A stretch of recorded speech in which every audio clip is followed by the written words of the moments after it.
Last June, I picked close to 14 pounds of green beans off a single 10-foot row in my garden. The summer before, same row, same variety, I was lucky to get 4 pounds before half the plants turned black and collapsed within a week. The soil hadn't changed, the seeds hadn't changed. The only thing that changed was when I touched my plants, and that one shift turned a disease-ravaged row into the most reliable producer in my whole garden. Here's what's going to surprise you. The mistake quietly ruining most home gardeners' green bean harvest right now isn't really about how much water you're using. It isn't overwatering, and it isn't underwatering either. It's about exactly when that water touches the plant and what you do in the minutes and hours after. Most people water their beans in the evening, then go right back out the next morning to weed, harvest, or just walk through the row while the leaves are still wet with dew, and they have no idea they're doing anything wrong. They are. They're using their own hands to carry disease from one wet leaf to the next, plant by plant, down the entire row. And that single habit causes more bean failures than drought or flooding ever will. So let me back up. For years, I watered my beans in the evening because that's what felt efficient after work. And every morning I'd head straight out to check on them, brushing past leaves heavy with dew on my way to pull weeds or pick a few pods. Some seasons were fine. Other seasons, by the second week of July, I'd have dark, water-soaked spots creeping across the leaves, then the same spots on the pods, then entire plants collapsing in a matter of days, spreading down the row like a wave. I blamed the seed, I blamed the weather, I blamed bad luck. Here's the part nobody explains clearly. The fungi and bacteria behind almost every major bean disease, things like bacterial blight, anthracnose, and rust, can only infect a leaf when there's a film of water sitting on its surface. That's the trigger.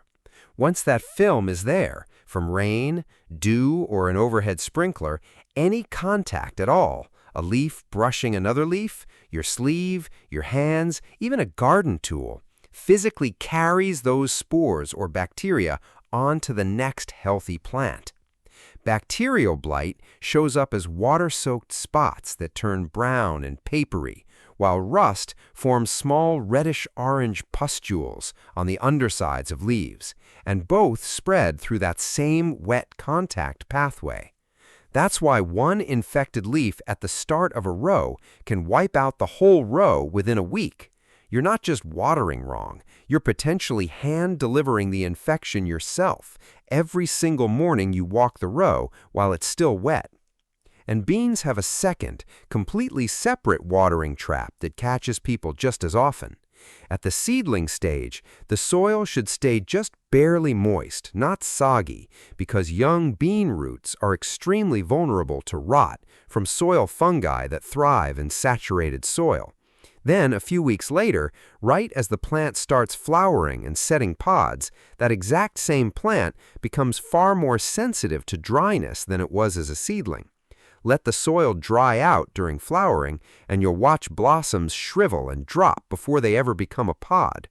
It's almost the opposite need at two different points in the same short season, and most watering routines never adjust for that shift. So here's the fix. First, water only at the soil line. Use a soaker hose, drip line, or a watering can spout held low and close to the base of the plants, never a sprinkler, and never splashing the leaves on purpose. Second, water in the early morning, ideally between 6 and 9, rather than the evening, so if any leaves do pick up a little moisture, they have hours of sunshine to dry completely before nightfall, when cool, damp conditions let disease really take hold. Third, and this is the rule that actually changes everything, stay out of the row entirely until the leaves are completely dry.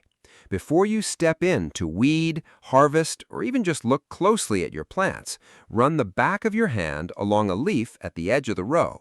If it feels cool or damp, wait. Pick beans, weed, and prune only once that dew or splash has fully dried, usually a couple of hours after sunrise. At the seedling stage, water lightly and let the top of the soil dry slightly between waterings, just enough to keep it from ever turning soggy. Overwater a young seedling and you invite damping off fungi like Pythium and Rhizoctonia, which can kill an entire row of seedlings within days of germination. Once your plants reach roughly 6 inches tall and start setting flower buds, switch to consistent, deeper watering, about 1 to 1.5 inches of water a week, enough to soak the top 6 to 8 inches of soil where most of the plant's feeder roots are working. Don't let that soil dry out completely during flowering and pod fill. That's the one stretch where beans truly cannot afford a drought. If this is helping, go ahead and subscribe and let me know in the comments if you've ever watched a bean row go down row by row like that. It happens to more of us than you'd think. Mulch helps here too, but for a slightly different reason than you might expect. A 2-inch layer of straw or dry grass clippings keeps soil from splashing up onto the lowest leaves and pods every time it rains, and soil splash carries the same soil-borne fungi that cause root and pod rot directly onto plant tissue.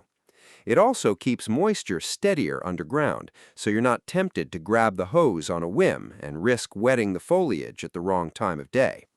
The best long-term setup I've found is laying a soaker hose directly along the row when you plant, then covering it with mulch once seedlings are established. From that point on, you turn on the tap at the soil line and walk away. No watering can, no sprinkler, no guessing about where the water lands, and one less reason to ever touch a wet plant. Learn to read your plants as the season goes. A little midday droop on a hot afternoon is normal and will recover by evening.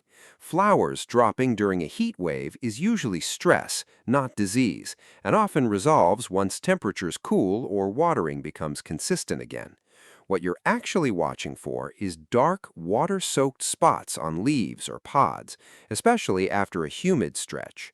On the pods themselves, small, sunken, water-soaked lesions usually mean anthracnose, and it travels through that exact same wet contact pathway.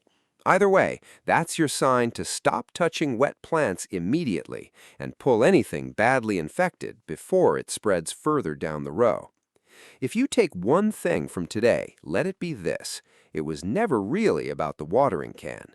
It's about respecting that thin window between a wet leaf and a dry one and staying out of your bean patch until that window closes. Water at the base, water in the morning, and keep your hands off the row until the dew is gone. That's the whole shift, and it's the difference between a row that collapses in July and one that keeps producing, picking after picking, all the way to frost.